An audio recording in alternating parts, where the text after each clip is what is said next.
In today's video, I'm going to be sharing with you all the top 2 stocks to keep in your watch list for tomorrow. We're also going to look at the overall market like we always do here on this channel to get you ready. Meta reported earnings today and the market went crazy during after hours. So we're going to look at what to expect. And I'm also going to be providing an updates on some of the stocks that I've mentioned in the last video.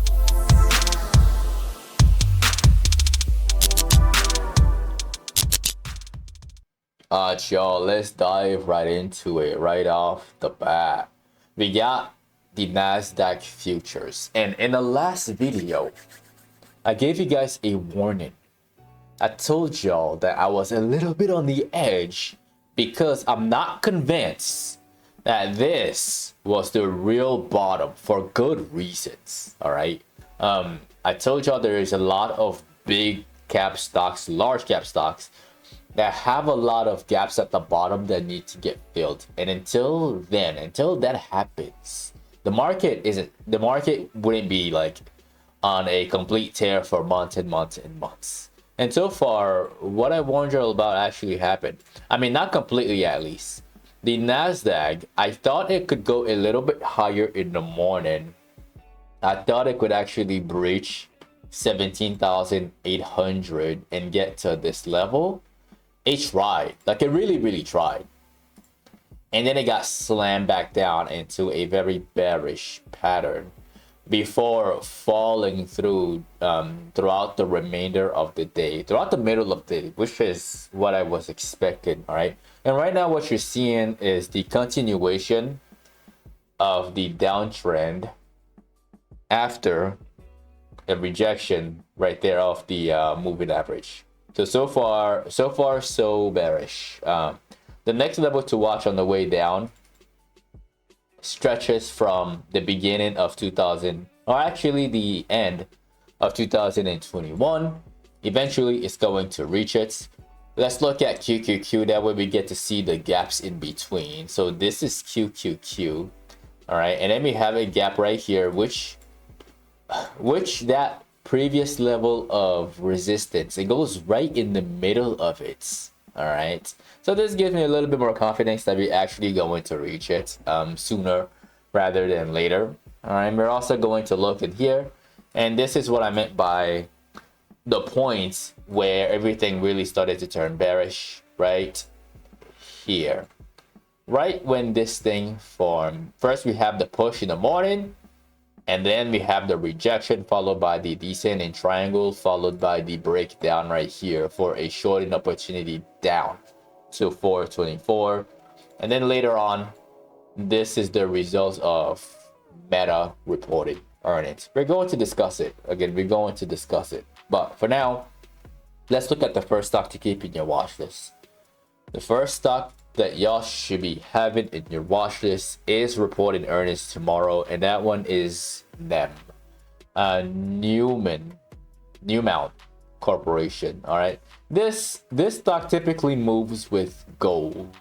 Typically, obviously it's not as high as the gold futures is, but whenever gold has a big move or a massive move, Newman, along with GOLD, which is another stock, again spelled gold, those tend to have the same or similar move to the upside or to the downside. Now the stock right here is reporting earnings tomorrow. All right, and I'm leaning a bit more bearish on it for a very simple reason. First, we have the big move up. Overall, the trend of the stock is down, right? Throughout the past 2.5 years, the trend is down. Every little push that it has, it gets slammed back down and makes new lows, right? And right now it's making a lower high, and I'm expecting the lower low to be somewhere around like here at 26, but that's gonna take a bunch of months. This video is for tomorrow, all right? And for tomorrow, I think the reaction is going to be negative, and watch for the stock to open up below 36 bucks. Watch for a negative reaction through earnings.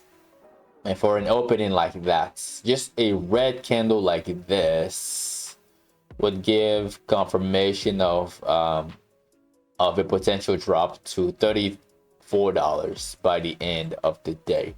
All right, Now, another reason why I'm leaning bearish on NEM is because of gold itself.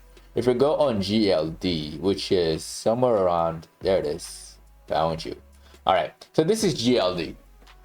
This is the ETF, not the gold futures. All right, this is the ETF where you can trade options with. And it had a big move all the way up to 225. The big move originated from the ascending triangle breaking out. Once it broke out, again, that bell right here, these bells never ring. As soon as it broke out, it just kept going, stayed above it, and just kept going on great behavior. This is what you want to see after an ascending triangle breakout, all right? But it made its move. The stock, at least the commodity made its move, all right? Lots of money were made. If you've been in here, I mean, you might want to take your money off the table, because what's coming next might be a little bit brutal. It might be a little bit brutal. So right now, it had a gap down on Monday, and it's been showing little candles, little candles, little candles. Notice how the volume at the bottom right here is decreasing. Not a good sign. This is called a divergence. I believe it's a bearish divergence or bullish or one of these. It's a divergence. It's a divergence. All right. Now, typically with this, again, people already took their money off, and they're going to take more money off the table. There is a little gap to fill at the bottom, and I do expect a little drop, at least a little pullback down to this level of resistance right here. Eventually, it's going to get there, and especially if NEM reports negative earnings. Again, there might be some selling pressure going on with not just GLD, but also with NEM. All right. Like I said, they both tend to move together. So if you don't like NEM and you see a nice bearish structure on GLD to short, you can take GLD puts to make some money on the drop. Now, the next stock that I want to share with all of you, that stock is IBM.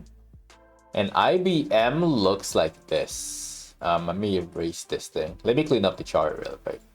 All right, so IBM weekly charts looks like this. Okay, it revisited the previous highs. This recent move occurred after the breakout of the ascending triangle, which is located right here. All right, ascending triangle breaks out, great behavior, moves all the way to where it's supposed to go. It takes months and months and months. Lots of patience, all right, but lots of gains as well. Now that we reach the top, the stock reported earnings, and through earnings, it actually collapsed right here, along with Meta. All right.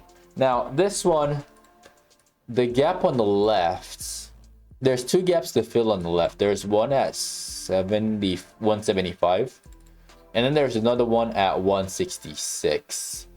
And the stock is about to open at 167. Okay, so with this one, I think it's gonna try to fill at 175 before falling back down on Friday. So I would say at least watch it for a break of 170 first. And if that happens, then it could be an opportunity to 175 just to take care of the gap at the top, because the bottom gap will be filled, especially if it opens down here, right here, and then forms this. Watch it for a move up to 175, all right, before it falls back down. So that's my thoughts on these two stocks. Now let's discuss Meta real quick. And Meta is actually in a similar situation as IWM, like I just shown y'all. Now the puts on here will be up by around 300%. I think maybe 400% on the puts, and the gap on the daily is all the way down to 400 or 393 or 94. That's going to get filled. It's already opening up really, really low. So depending on how we open, if the stock opens at 440, massive opportunity down, because the further out of the money puts wouldn't be up by that much, all right, because of the IV and all that. So just keep Meta in your watch list for that gap filled so you get taken care of. eventually the whole thing is gonna get filled. It's just a matter of how long it takes to actually fill that whole area. Like if you go onto the 4-hour, like the stock could just chill down here, just fall all the way down here, maybe fall a little bit lower, and then trade sideways for some days before climbing back up and filling that gap at the top. So this is something that you also want to be keeping in your mind. Yeah, the reason why I mentioned IWM filling the gap at the top at 175 first is because it's much smaller. It's not like this one. This is, there's a $50 difference in here. A massive move. All right, and I'll be shocked to see it all get filled in one day. Very shocked. So I think it might take a sweet time after going down first to exactly 390. All right, so that's my thoughts on Meta. Now the last one that we're going to discuss is Tesla. And congratulations to anybody who were able to capitalize on that one. I discussed it yesterday. I told y'all to watch it for a long, especially after all of these short sellers from the past were going to get taken out, right? So out the gates, kind of like a whipsaw, and then it formed a very small structure, really hard to see, but it's there. Not the cleanest, at least, not the cleanest, but it's definitely there. And it pushed all the way up. It didn't go all the way up to 170. It could only get up to 168 before fading back down. All right, and in yesterday's video I mentioned that this fade is going to continue all the way down towards 150 before the stock curls with the overall markets and climbs back up. That's what I said in yesterday's video, and that's what I stand by in today's video. I'm not changing my mind. The market is selling off, which is what I expected it to do. I just think that this is the bottom of Tesla, and I don't think Tesla is gonna go lower than this, even though QQQ is gonna drop to like 406.